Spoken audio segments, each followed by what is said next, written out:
বৃহস্পতিবার তৃণমূলের 21শে জুলাইয়ের মহাসমাবেশ তুঙ্গে প্রস্তুতি। ধর্মতলায় চলছে মঞ্চ বাঁধার কাজ। সভাস্থলে নিরাপত্তা খতিয়ে দেখলেন পুলিশ আধিকারিকরা। মূল মঞ্চের ডান দিকে এবারও শহীদ পরিবারের জন্য রাখা হয়েছে আলাদা মঞ্চ। অসংখ্য সিসি ক্যামেরায় মুড়ে ফেলা হয়েছে গোটা এলাকা। 21শে জুলাই তৃণমূলের সমাবেশ উপলক্ষে প্রবল ভিড় ও তীব্র যানজটের আশঙ্কা। সতর্কতামূলক ব্যবস্থা হিসেবে কলকাতার একাধিক রাস্তা সারাদিনের জন্য ওয়ান ওয়ে ঘোষণা। বৃহস্পতিবার ভোর 4টা থেকে রাত 9টা উত্তর ও দক্ষিণে বেশ কিছু রাস্তা থাকবে একমুখী। 21শে জুলাইয়ের সমাবেশে যাওয়ার জন্য জেলা থেকে আসছেন তৃণমূল কর্মী সমর্থকরা। থাকছেন উত্তর কলকাতার ক্ষুদিরাম অনুশীলন কেন্দ্রে। ভলান্টিয়ারদের জন্য অভিষেক বন্দ্যোপাধ্যায়ের উদ্যোগে ব্যবস্থা করা হয়েছে বিশেষ পাঞ্জাবির। মমতা পুলিশ, মমতা প্রশাসন এটাকে একটা সরকারি প্রোগ্রামে পরিণত করেছে।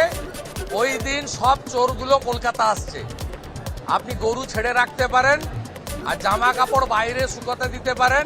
আসলে মানসিকভাবে ভারসাম্য হারিয়েছে। সারা বাংলা থেকে যেভাবে মানুষ আসছেন, কর্মীরা আসছেন, তাতে ওর তাল পুরোদস্তুর কেটে গিয়েছে। সরকারের শক্তি প্রদর্শনের কর্মসূচি হচ্ছে 21শে জুলাই। 21শে জুলাই উলুবেড়িয়ায় সভা করার অনুমতি সংক্রান্ত মামলায় কলকাতা হাইকোর্টে অস্বস্তিতে বিজেপি। ওই দিনই কেন সভা করতে হবে? 22 বা 23-এ হলে অসুবিধে কি? প্রশ্ন হাইকোর্টের। বিজেপিকে অন্যদিন সভা করার পরামর্শ আদালতের। বুধবার চূড়ান্ত সিদ্ধান্ত। প্রাথমিকে নিয়োগে দুর্নীতির অভিযোগ। উপেন বিশ্বাস বর্ণিত বাগদার রঞ্জন ওরফে চন্দনকে শুক্রবার কলকাতা হাইকোর্টে তলব। বাগদার রঞ্জন কি বাংলাদেশে? বাগদা কি স্কটল্যান্ডের পাশে, যে আসতে সময় লাগবে? চন্দনকে হাজির হওয়ার নির্দেশ দিয়ে মন্তব্য হাইকোর্টের। টেট দুর্নীতি মামলায় প্রাথমিক শিক্ষা পর্ষদের প্রাক্তন সভাপতি মানিক ভট্টাচার্যকে তার সম্পত্তির তথ্য কাল সকাল 10:30টার মধ্যে হলফনামা দিয়ে জানাতে হবে, নির্দেশ কলকাতা হাইকোর্টের। কালকের মধ্যে মানিক ভট্টাচার্যের পরিবারের সদস্যদেরও সম্পত্তির তথ্য হলফনামা দিয়ে জানাতে নির্দেশ। প্রাথমিক দুর্নীতি মামলায় শুনানি শেষ। রায়দান স্থগিত রাখল হাইকোর্ট। বিচারপতি সুব্রত তালুকদারের ডিভিশন বেঞ্চে মুখ বন্ধ খামের রিপোর্ট পেশ সিবিআইয়ের। চলতি সপ্তাহের শুক্রবার পর্যন্ত বক্তব্য জমা দিতে পারবে সব পক্ষ। গলিমারো রুলকো কাদের জন্য রুল? মেডিকেল বোর্ড বলছে অসুস্থ, তারপরেও রুলের কথা বলছেন। শিক্ষক বদলি মামলায় মন্তব্য বিচারপতির। গত 27 এপ্রিলের বদলির নির্দেশ কার্যকর না হওয়ার অভিযোগে কলকাতা হাইকোর্টের রোষের মুখে এসএসসি। কাল বিকেলের মধ্যেই সুপারিশপত্র দেওয়ার নির্দেশ। 2017 সালে টেট পরীক্ষার প্রশ্নপত্রকে চ্যালেঞ্জ। 8টি প্রশ্ন ভুল দাবি করে নিষ্পত্তি চেয়ে কলকাতা হাইকোর্টে আবেদন। বিশেষজ্ঞ কমিটি গড়ে 8 প্রশ্নের নিষ্পত্তির আর্জি। মামলার অনুমতি বিচারপতি অভিজিৎ গঙ্গোপাধ্যায়ের। শুক্রবার শুনানি। তৃণমূল সাংসদ মহুয়া মৈত্রর কালী মন্তব্যের প্রতিবাদ।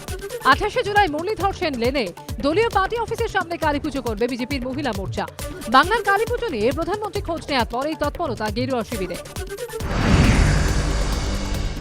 কয়লাকাণ্ডে সিবিআই এর প্রথম চার্জশিটে অনুপ মাঝি সহ নাম রয়েছে 41 জনের। ওই 41 জনের তালিকায় বিনয় মিশ্র, বিকাশ মিশ্রদের নাম যেমন রয়েছে, তেমনই রয়েছে ইসিএল এর ধৃত বর্তমান ও প্রাক্তন 8 কর্তার নাম। কোন কোন প্রভাবশালীর কাছে গিয়েছিল পাচারের টাকা জানতে চায় সিবিআই, এমনই খবর সূত্রে। গরু পাচারের অভিযোগ সংক্রান্ত মামলায় অনুব্রত মণ্ডলের দেহরক্ষী সাইকেল হোসেনের জামিনের আর্জি খারিজ করল আসানসোলের বিশেষ সিবিআই আদালত। মামলায় নতুন তথ্য মিলেছে। জেলে গিয়ে সাইকেলকে আরও জেরা করার প্রয়োজন, আদালতে জানিয়েছে সিবিআই। মামলার পরবর্তী শুনানি শুক্রবার। সরকারি প্রকল্পে 17 কোটি টাকা তছরূপের অভিযোগ। তৃণমূল পরিচালিত হুগলির বাঁশবেড়িয়া পুরসভার প্রাক্তন চেয়ারম্যান ও তৎকালীন ইঞ্জিনিয়ারের বিরুদ্ধে এফআইআর দায়ের করল বর্তমান পুর বোর্ড। দুর্নীতি প্রমাণ হলে শাস্তি মাথা পেতে নেব, প্রতিক্রিয়া অভিযুক্ত প্রাক্তন চেয়ারম্যানের। উপরাষ্ট্রপতি পদে মনোনয়ন জমা দিলেন বিরোধী প্রার্থী মার্গারেট আলভা। মনোনয়ন পেশের সময় উপস্থিত ছিলেন না তৃণমূল ও আপের প্রতিনিধি। উপস্থিত ছিলেন রাহুল, পাওয়ার, ইয়েচুরি, সঞ্জয় রাউত সহ একাধিক বিরোধী দলের প্রতিনিধি। কেন্দ্রের অগ্নিপথ প্রকল্পে বলতে হচ্ছে প্রার্থী জাতি ধর্ম। আপের সঞ্জয় সিং এর টুইট ঘিরে সরগরম জাতীয় রাজনীতি। একযোগে সরব বিরোধীরা। জাতি ধর্মের ভিত্তিতে নিয়োগ হয় না। 2013তেই হলফনামা সেনা, পাল্টা দাবি বিজেপির।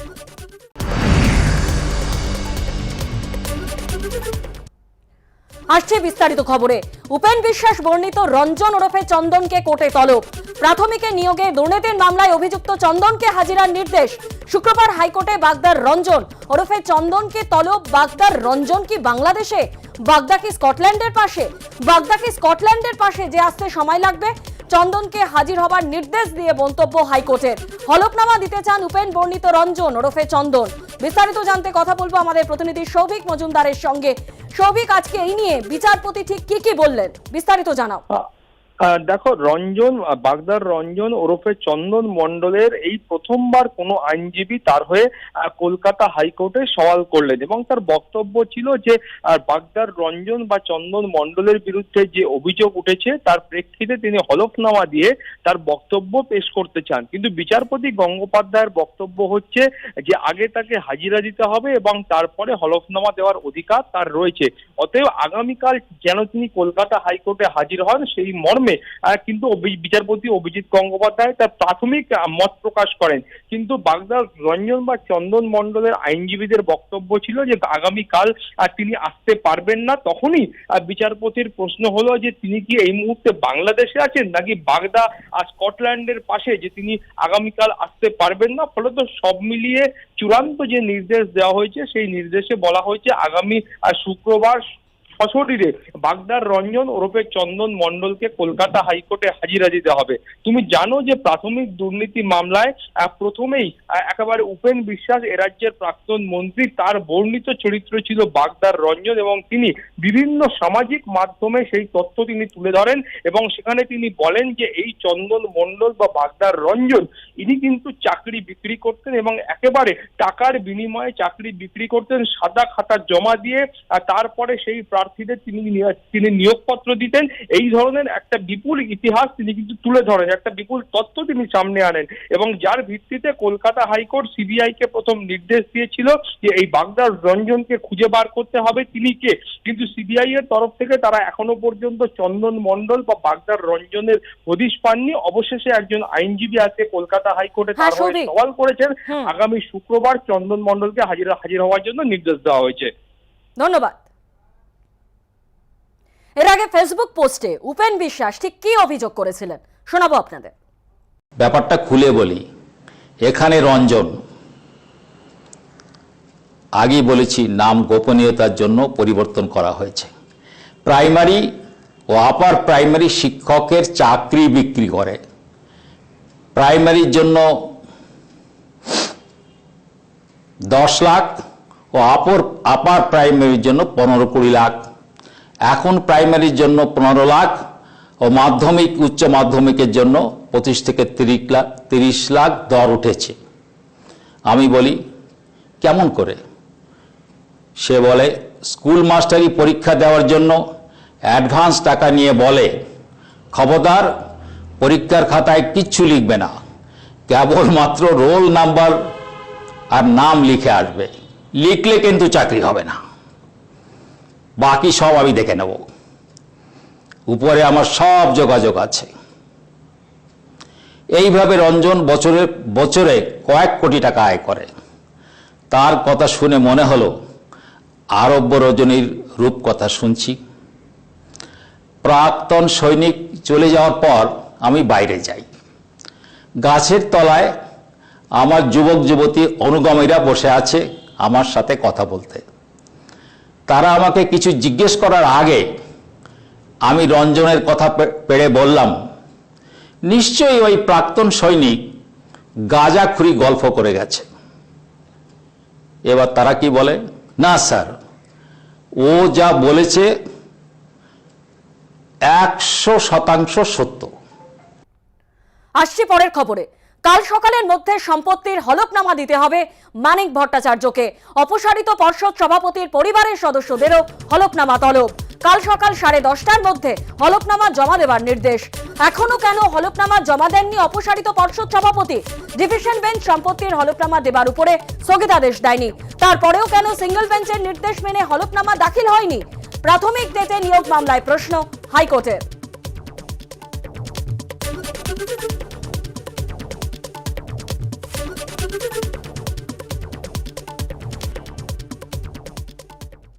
দুবছর পর তৃণমূলের 21শে জুলাইয়ের মহাসমাবেশ। 21শে জুলাইয়ে তৃণমূলের শহীদ দিবসের চূড়ান্ত প্রস্তুতি পর্ব। ধর্মতলায় মঞ্চের সুরক্ষায় কড়াকড়ি। এবার স্টেজ বিগত বছরের তুলনায় একটু বড়। মঞ্চে প্রায় 500 জনের ব্যবস্থা রয়েছে। প্রবেশের জন্য রয়েছে আলাদা গেট।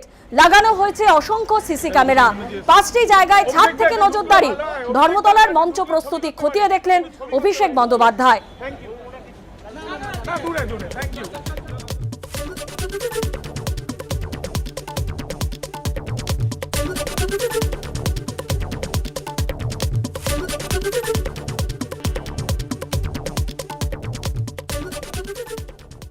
সরকারি প্রকল্পে 17 কোটি টাকা তছরূপের অভিযোগ। তৃণমূল পরিচালিত হুগলির বাঁশবেড়িয়া পুরসভার প্রাক্তন চেয়ারম্যান ও তৎকালীন ইঞ্জিনিয়ারের বিরুদ্ধে এফআইআর দায়ের করল বর্তমান পুর বোর্ড। অভিযুক্ত প্রাক্তন চেয়ারম্যান বলেন, দুর্নীতি প্রমাণ হলে শাস্তি মাথা পেতে নেব। পানীয় জল সরবরাহের অমৃত প্রকল্পে 17 কোটি টাকা তছরূপের অভিযোগ। তৃণমূল পরিচালিত বাঁশবেড়িয়া পুরসভার প্রাক্তন চেয়ারম্যান ও তৎকালীন ইঞ্জিনিয়ারের বিরুদ্ধে এফআইআর দায়ের করল তৃণমূলেরই বর্তমান পুর বোর্ড। প্রায় 1.5 দশক ধরে হুগলির বাঁশবেড়িয়া পুরসভা তৃণমূলের দখলে রয়েছে। আগের পুর বোর্ডে চেয়ারপারসন ছিলেন অরিজিতা শীল। পুর বোর্ডের মেয়াদ উত্তীর্ণ হওয়ার পর তাকেই প্রশাসক করা হয়েছিল। সেই সময় প্রাক্তন উপপুরপ্রধান ও প্রশাসক বোর্ডের সদস্য আদিত্য নিয়োগীকে খুনের চেষ্টার অভিযোগ ওঠে প্রশাসক অরিজিতা শীলের স্বামী তৃণমূল কর্মী সত্যরঞ্জন শীলের বিরুদ্ধে। গ্রেপ্তার হওয়ার পর বর্তমানে জামিনে মুক্ত রয়েছেন তিনি। এরপরই অরিজিতাকে সরিয়ে আদিত্য নিয়োগীকে প্রশাসক করা হয়। পুর ভোটের পর তাকেই চেয়ারম্যান করে তৃণমূল। এবার দলেরই সদস্য প্রাক্তন চেয়ারপারসন ও তৎকালীন ইঞ্জিনিয়ারের বিরুদ্ধে দুর্নীতির অভিযোগে থানায় এফআইআর করল বর্তমান পুর বোর্ড। ইঞ্জিনিয়ার ছিলেন তখন সম্রাট তালুকদার। 1 বছরে গাড়ি ব্যবহার করেছেন 6,72,000 টাকা। শীত বর্ষা গরম সবেতেই গাড়ি ভাড়া তুলেছে। ক্রমশ জায়গায় পাচ্ছি, কাজ করতে করতে যেগুলো পাচ্ছি চোখের সামনে আসছে, সেগুলো আমরা আনছি এবং একটা করে এফআইআর করছি। ইনভেস্টিগেশন করে প্রমাণ করা হোক, তারপরে প্রমাণ হওয়ার পর যা শাস্তি হবে সেটা মেনে নেব। যখন আমি চেয়ারপারসন ছিলাম তখন কিন্তু আদিত্য নিয়োগী ভাইস চেয়ারপারসন ছিল, আর তখন কিন্তু শিল্পী চ্যাটার্জি আরো যেসব কাউন্সিলর এখন যারা হয়েছে কিছু কাউন্সিলর তখন আমার বোর্ডেও ছিল। তাহলে কোনো জিনিস যখন বড় বড় কাজ পাস হয় তখন কিন্তু বোর্ড মিটিং করেই পাস করানো হয়। তাহলে তখন তারা কি করছিল? ঘুমাচ্ছিল, কথা বলেনি। এখন কথা বলছে তারা। আমি যদি দুর্নীতি করি তাহলে তো সেই দুর্নীতিতে তারাও জড়িয়ে আছে। তৃণমূল হচ্ছে একটা দুর্নীতির কারখানা। প্রাক্তন চেয়ারম্যানের বিরুদ্ধে আর এক নবগত চেয়ারম্যান গেছে থানায় অভিযোগ করতে কোটি কোটি টাকা তছরূপের বিষয় নিয়ে। সামনের দিন আবার অন্য কোনো চেয়ারম্যান নিয়োগ হবে, সে আবার এই চেয়ারম্যানকে নিয়ে থানায় অভিযোগ জানাতে যাবে। এটাই হয়ে এসছে আর এটাই হবে। মগরা থানা সূত্রে খবর, অভিযোগের ভিত্তিতে এফআইআর রুজু করে তদন্ত শুরু হয়েছে। দুর্নীতি হয়েছে কিনা তা খতিয়ে দেখা হচ্ছে। অভিযুক্ত ইঞ্জিনিয়ারের ফোন বন্ধ ছিল, বাড়িতেও কারো খোঁজ পাওয়া যায়নি। সৌরভ বন্দ্যোপাধ্যায়ের রিপোর্ট, এবিপি আনন্দ, হুগলি। আইএনটিটিইউসি স্টিকার লাগানো থাকলে তবেই মিলবে টোটো স্ট্যান্ডে দাঁড়ানোর ছাড়পত্র। তৃণমূলের শ্রমিক সংগঠনের বিরুদ্ধে জোর করে একচ্ছত্র আধিপত্য কায়েমের অভিযোগ ঘিরে দুর্গাপুরে বিতর্ক। রাজ্যের শাসক দলের বিরুদ্ধে সমালোচনায় সরব বিরোধীরা। অন্যায় বরদাস্ত করবে না দল, আশ্বাস দিয়েছেন জেলা আইএনটিটিইউসি সভাপতি। নির্ঝঞ্ঝাটে টোটো চালাতে হলে লাগাতে হবে শাসকের রক্ষা কবচ। এই অভিযোগ ঘিরে দুর্গাপুর শহরে মাথাচাড়া দিল নতুন বিতর্ক। স্থানীয় টোটো চালকদের অভিযোগ, তৃণমূলের শ্রমিক সংগঠন আইএনটিটিইউসি স্টিকার লাগানো থাকলে তবেই মিলছে টোটো স্ট্যান্ডে দাঁড়ানোর ছাড়পত্র। এর জন্য তৃণমূলের শ্রমিক সংগঠন পরিচালিত টোটো ইউনিয়নকে 50 টাকা করে দিতে হচ্ছে বলে অভিযোগ চালকদের। মানে এই স্টিকারটা লাগালে তোমরা কি বেনিফিট পাও? এখান থেকে পুরো দাঁড়াতে দেয় বা কোথাও গিয়ে সেখানে জমালা হলে আমাদেরকে পুলিশে ইয়ে করলে। এইটা লাগালে পুলিশ প্রোটেকশন একটা থাকে, তাই তো? এই নিয়ে সাফাইয়ের সুর তৃণমূলের শ্রমিক সংগঠন আইএনটিটিইউসি টোটো ইউনিয়নের। ধরুন দুর্গাপুরে এখন 1000-3-4 গাড়ি হয়ে গেছে।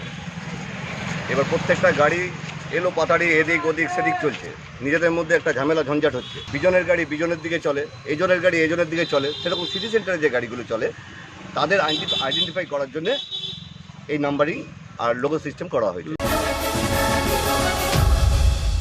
এই যে দুর্গাপুরে টোটো অবৈধভাবে চালানোর জন্য আইএনটিটিইউসি স্টিকার বিক্রি করা হচ্ছে। আসলে তৃণমূল কংগ্রেস যে কোনো উপায়ে পয়সা রোজগার করা, আর মানুষকে ব্যতিব্যস্ত করা, এছাড়া তৃণমূল কংগ্রেসের আর কোনো দায়িত্ব নেই। তার মানে এটা প্রমাণিত হচ্ছে, আমরা যা বলছিলাম পুলিশি নৈরাজ্য চলছে, আমরা যে বলছিলাম যে হয়রানি চলছে, তা চলছে। শেষ পর্যন্ত রাজ্যের শাসক দলের ইউনিয়ন, রাজ্যের শাসক দল তারাও হচ্ছে স্টিকার মেরে পুলিশি হয়রানি থেকে বাঁচতে চাইছে। এর থেকে আর হচ্ছে আমাদের কথা প্রমাণ আর কি বড় হতে পারে। বিতর্কের মুখে ব্যবস্থা নেওয়ার আশ্বাস দিয়েছেন আইএনটিটিউসির জেলা সভাপতি। মনোজ বন্দ্যোপাধ্যায়ের রিপোর্ট, এবিপি আনন্দ, পশ্চিম বর্ধমান। গঙ্গার ভাঙনে বিপন্ন স্কুল, একেবারে কাছে চলে এসেছে গঙ্গা। এই পরিস্থিতিতে হুগলির জিরাটের চর খয়রামারি প্রাথমিক স্কুলের ক্লাস চলছে। সংবাদ মাধ্যমে এই খবর জানতে পেরে হাইকোর্টের রেজিস্ট্রার জেনারেলকে স্বতঃপ্রণোদিত মামলা দায়েরের নির্দেশ দিলেন বিচারপতি অভিজিৎ গঙ্গোপাধ্যায়। পাড় ভাঙতে ভাঙতে একেবারে স্কুলের কিনারায় চলে এসেছে গঙ্গা। সেই স্কুলের মধ্যেই বছরের পর বছর চলছে ক্লাস। আগামী দিনে যে কি বিপদ অপেক্ষা করছে তা ভেবে রীতিমতো আতঙ্কে পড়ুয়া, শিক্ষক থেকে সবাই। হুগলির জিরাটের চর খয়রামারি প্রাইমারি স্কুলের এই ভয়ঙ্কর অবস্থা সংবাদ মাধ্যমে জানার পর বিস্ময় প্রকাশ করলেন কলকাতা হাইকোর্টের বিচারপতি অভিজিৎ গঙ্গোপাধ্যায়। মঙ্গলবার নিজের এজলাসে বিষয়টি তোলেন বিচারপতি। রেজিস্ট্রার জেনারেলকে স্বতঃপ্রণোদিত মামলা দায়েরের নির্দেশ দেন। কেন স্কুলের এই অবস্থা? জেলা প্রাথমিক শিক্ষা সংসদের চেয়ারপারসন ও স্থানীয় পঞ্চায়েত প্রধানকে তা জানানোর নির্দেশ দিয়েছেন বিচারপতি। স্পেশাল অফিসার হিসেবে আইনজীবী সুদীপ্ত দাশগুপ্তকে বিষয়টি খতিয়ে দেখে রিপোর্ট দিতে হবে। দেশ স্বাধীনের 2 বছর পর 1949 সালে তৈরি হয়েছিল চর খয়রামারি প্রাথমিক স্কুল। বিগত কয়েক বছর ধরে নদীর পাড় ভাঙতে ভাঙতে একেবারে স্কুলের ধারে এসে পৌঁছেছে গঙ্গা। স্কুল সূত্রে খবর, ইতিমধ্যেই একটি অংশ নদীতে তলিয়েও গেছে, বাকি অংশটা দাঁড়িয়ে আছে যেন বিপদের অপেক্ষায়। বর্তমানে স্কুলের পড়ুয়ার সংখ্যা প্রায় 50, কিন্তু ছেলে মেয়ে স্কুলে পাঠিয়েও নিশ্চিন্তে থাকতে পারেন না বাবা মায়েরা। স্কুলটা ছিল গ্রামের একদম মাঝখানে। একটা বাচ্চার যদি দুর্ঘটনা ঘটে যায় তাহলে মাস্টারদের দায়ী করবে। একটা বাচ্চা মানে অসাবধান যদি একটু সাইডে চলে যায়, কোনোভাবে কোনো রকম অঘটন ঘটে যায়, সবসময় সেই আতঙ্কে থাকি। আমার তো উপায় নেই, কিছু কারণে সরকার যদি ঠিকঠাক না ব্যবস্থা করে দেন, উপযুক্ত ব্যবস্থা না করা দেওয়া করে আমাদের এইভাবেই চালাতে হবে। হুগলি জেলা প্রাথমিক শিক্ষা সংসদের স্কুল পরিদর্শক জানিয়েছেন, তারা ইতিমধ্যে স্কুলটি পরিদর্শন করেছেন। নতুন স্কুল বাড়ির তৈরির জন্য টাকা বরাদ্দ হয়েছে, নতুন জমিও চিহ্নিত করা হয়েছে। খুব দ্রুত কাজ শুরু হবে বলে আশাবাদী তিনি। আমাদের পঞ্চায়েত থেকে চিঠি করা হয়েছিল, ঠিক আছে, এবং আমাদের টোটাল একটা ওখানে সুরেশ মন্ডল বলে একজন আমাদের ওখানে জায়গাও দিয়েছে। এবার সেটা এই আজকে কালের মধ্যে টেন্ডারটা কমপ্লিট হয়ে 2-1 দিনের মধ্যে কাজটা হয়তো চালু হয়ে যাবে। কিন্তু প্রশ্ন হলো, অর্থ বরাদ্দ থেকে জমি সবকিছুর ব্যবস্থাই যখন হয়ে গিয়েছে, তাহলে এতদিনে নতুন স্কুল বাড়ি তৈরির কাজ শুরু হয়নি কেন? কেন দিনের পর দিন এতগুলি পড়ুয়ার জীবন নিয়ে ছিনিমিনি করা হচ্ছে? সৌভিক মজুমদার ও সৌরভ বন্দ্যোপাধ্যায়ের রিপোর্ট, এবিপি আনন্দ।